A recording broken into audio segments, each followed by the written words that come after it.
Hey there, welcome back to Tennille Talks. Thank you to the old, the new, and those just stopping through. So this is a message about confusion.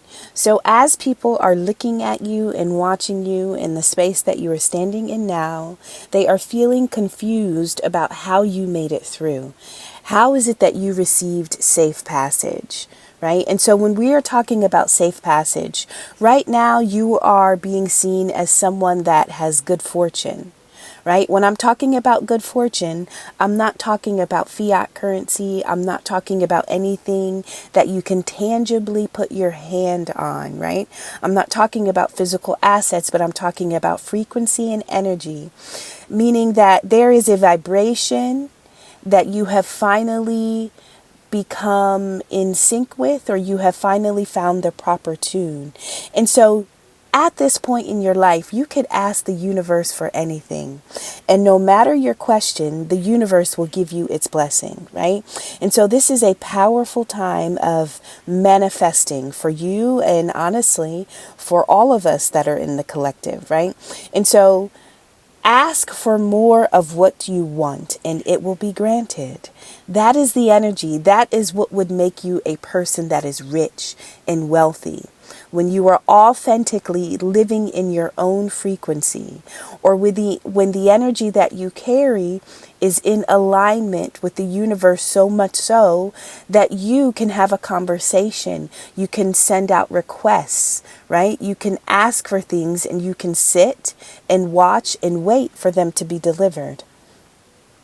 And so in the space that you're in, it is important and it is imperative that you acknowledge your blessings.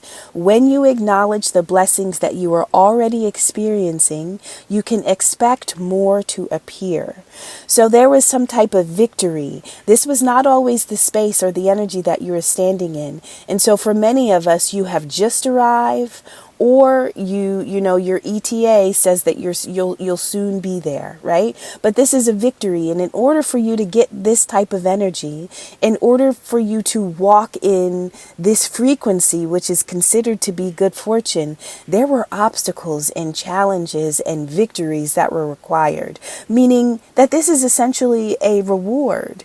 It is a reward that has come to you in the form of a frequency, right? But you had to walk through many frequencies. You had to overcome obstacles and challenges, and you had to fight against many different energies in order to get yourself ready to walk in this one.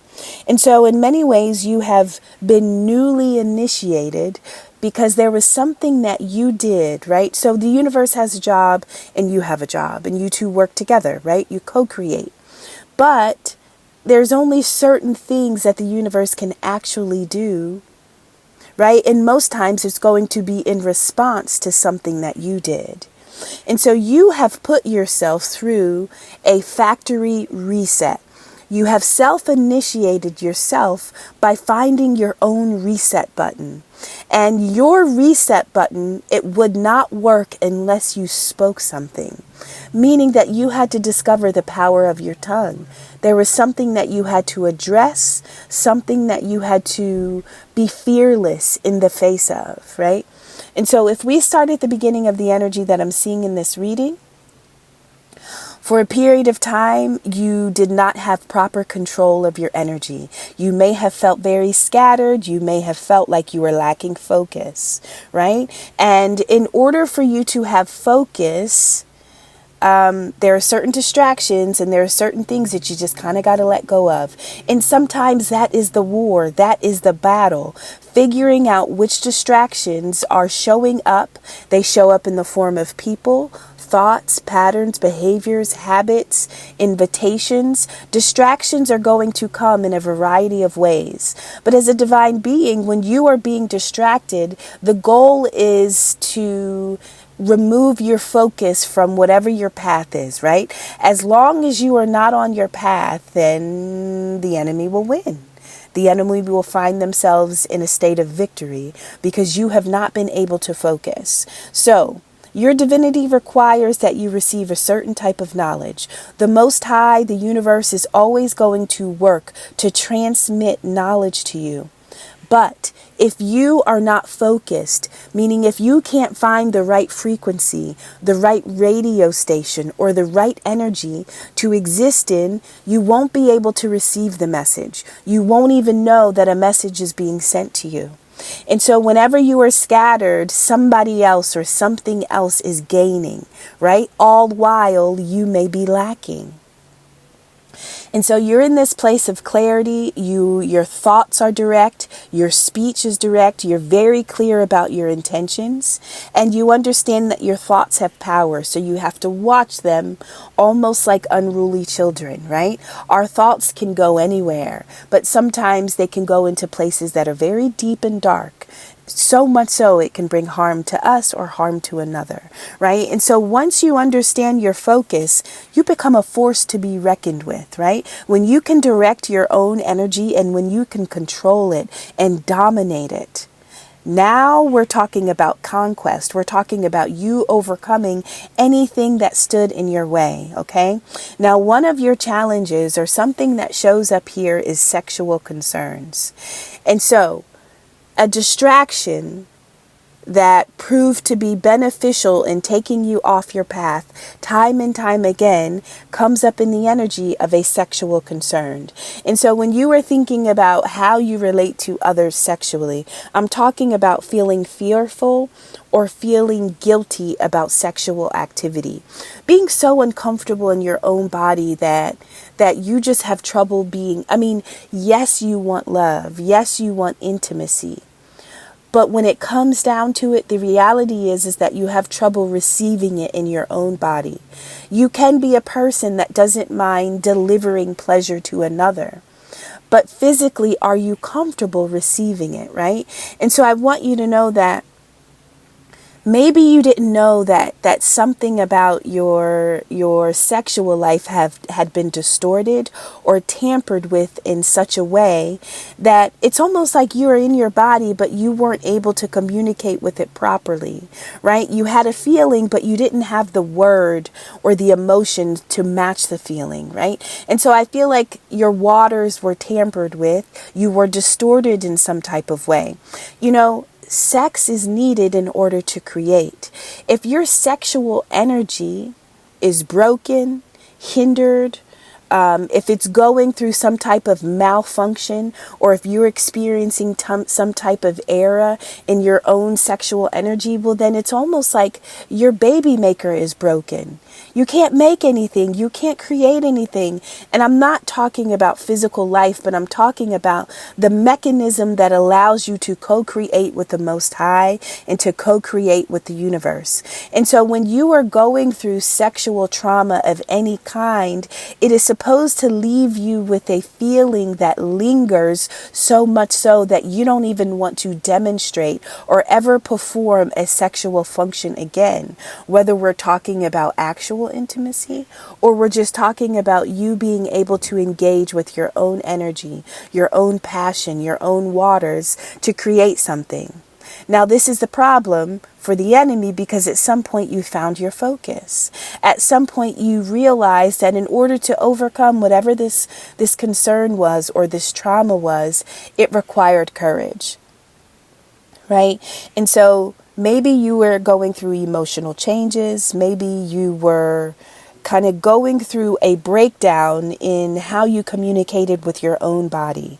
It's almost like you were confused, not because something malicious was going on, but you were confused because there was just something false. Something was distorted in your own waters. It just didn't make sense. And the only way you could overcome it, the only way that you could face whatever was concerning you sexually about your flesh, your experiences, or just how you show up to create in life, you had to find the courage to do so. But in order to get courage, you got to focus, right? And so your energy that was scattered across many different places of existence, you kind of got to call it back in, and then you have to focus. And so when you focus on the courage, you're thinking, okay, I know I need to take the right neck. I know I need to take the right next step.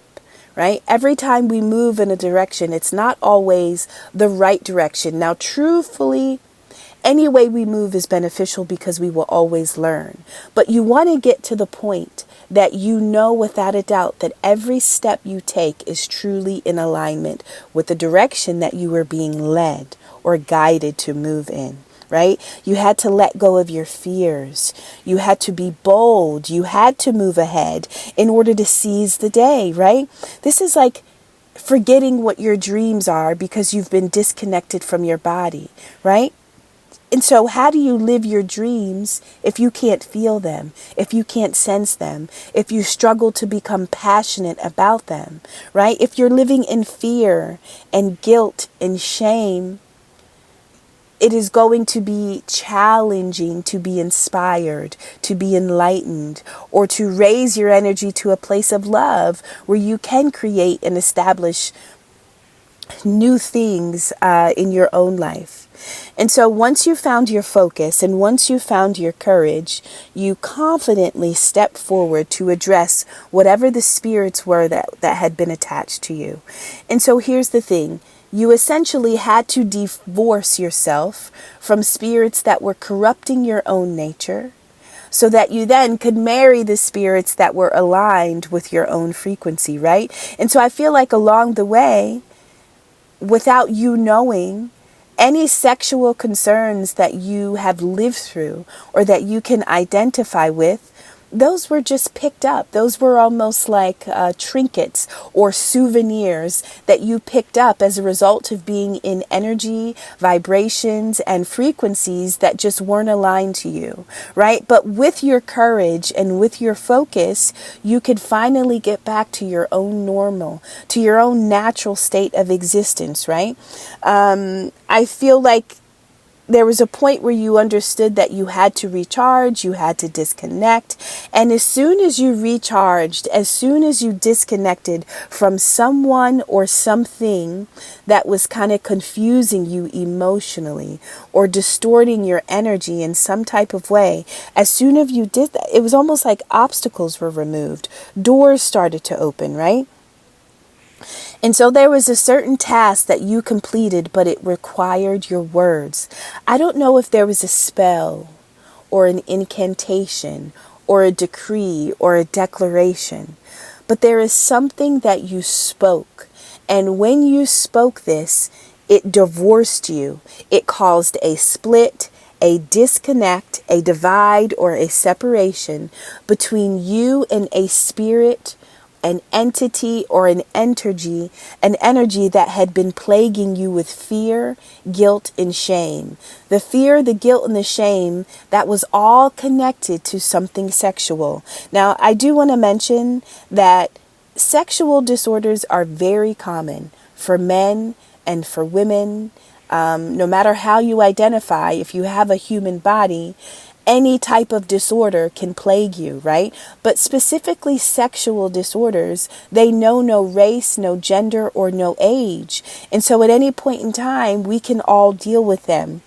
The two disorders that are prevalent for many of us are going to be desire and arousal.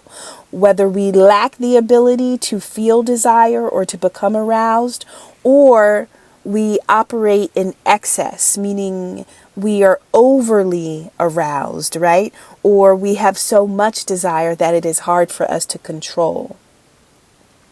I explained one time when we're talking about sexual concerns and finding the courage to communicate certain things. I explained to somebody, the sexiest thing that somebody can ever do to me or for me is tell me the truth. Right? Because the truth is hard. It's not easy. And so this is a message about the courage that was required in order for someone to tell themselves the truth or to tell another a truth, right? Maybe you had to admit to yourself the sexual concerns that you had or that you experienced in your past. Maybe there was a frequency. Maybe the way you were displaying yourself sexually was outside of your natural, normal, or comfortable nature, right? Maybe you just felt distorted in your own body so much so that you couldn't connect, right? Or you couldn't find, and really the most important relationship is the one you have with yourself. And so when we are opposite another in any type of connection, they are mirroring ourselves. And so unhealthy relationships, especially those that are around sex, are revealing things that we are carrying within, beliefs and behaviors that we are carrying inside of our own psyche about sex, and we're living them out with other people. And so if you find yourself in a connection that's unhealthy, I would say return to the beliefs and the ideas and the practices that you picked up early on about what sex is, what your body is, what it's used for. And obviously there's a big difference between sex for men and sex for women. And so however you have been hindered by your physical body and your ability to have and experience pleasure, it was a hurdle that you had to overcome. And by overcoming this hurdle, you displayed emotional maturity. For quite a while, you may not have had the words to explain what you were thinking or feeling, but just something was distorted in your own energy. And kudos to you for having enough courage to face the energy, to face the frequency, or to locate the spirit that you needed to divorce yourself from, you needed to separate yourself from, right? And so this is almost like picking up a spiritual entity. Now, I do want to talk about sexual concerns. Let's just say that you had to admit something to someone, or you had to share a detail about yourself with someone else. That takes a certain amount of courage, but maybe spiritually that is what you were called to do, to kind of move into alignment. And so there is a truth that you had to admit to self or another, but it was the absolute correct response. And so congratulations for you for choosing the hard path. This was not easy to overcome. It was not easy to face, but you actually caused a factory reset in your own story because you acknowledged and you spoke a truth. One of the reasons why I say truth is the most sexy thing that someone can do is I remember working for one of my principals, and she had been married I think 3 or 4 times, and 2 of those marriages were to the same man. I remember her explaining to me that she used to always get guilt gifts, right? And so he would buy her a new car or an expensive item, jewelry, a bag, take her on a trip. This man would pour out money on her. But later she found out that those were guilt gifts. He had done something that he felt so ashamed of and so guilty for, but he didn't have the courage to tell her the truth, but he had the money, right? And so you receive this expensive, lavish gift, and you think that it's a reflection of appreciation and admiration, but it really is a reflection of how deep or how big or how false the lie is. It's really a reflection of the distance that exists between the truth and the lie, right? So he spent a lot of money, but he also did a lot of things that he feels guilt and shame for, right? And so whatever he got her, it matched his guilt. It didn't match how he felt about her, but he matched his guilt for something that he had did behind her back and in secrecy. Guilt gifts. And so I really believe that one of the hardest things is to tell the truth. It takes courage. If you have money and if you have assets, at some point $1,000 starts to feel like $100. And so spending a couple $1,000s on a gift, but then again, are you a superficial person? Would that even work for you? If somebody were to spend something on me that was very expensive, if I'm being totally honest, initially there would be like a knee-jerk reaction like, this is off. Why? Like, what made you do this, right? It depends on the circumstances of the connection at the same time, but something would go off. One, because nothing speaks to my soul. Like there's no purse I can carry that is going to carry my wounds, right? So I don't need to spend a couple $1,000 if it's not going to rewrite my shadow story or rewrite my darkness, right? If it's not going to help me with my shadow work, then forget about it, right? Buy me some herbs. You know what I mean? So buying me something that really doesn't even speak to me would set off an alarm. But I think if we're looking at the story I shared about my principal, also something about her, he had to know how to speak to her in order for her not to be suspicious, right? So if you were to do that to me, if you were buying me something expensive, that would make me suspicious. But because that was her language or her nature, he was able to do those things and hide without setting off something in her awareness. And so somehow you set yourself free, you escaped, you find some, not really escaped, but you found your passageway. And it was either a truth that you had to tell yourself about your relationship to sex, or a truth that you had to admit to another. Maybe there was something that you had to conquer. But the reality is that you had to sever a tie. You had to disconnect from a spirit that had been plaguing you, something that you could have picked up during sex. What is it called? STD, a sexually transmitted demon, right? So nonetheless, you made it to a space or to a frequency, an energy that is almost priceless. It is in your hands. You have the ability to use this magic now that you've been initiated. And literally the words that you spoke, either to yourself or to another, is what allowed you to remove or to disconnect yourself from the spirit and to kind of move into the frequency that was truly destined and aligned for you. So I hope this makes sense. I hope that this is something that you all can resonate with. But I definitely see that you divorced an energy because you spoke something. Words were required and you found the proper words. I love you. Thank you so much for being a part of this reading, and I will see you on the next one.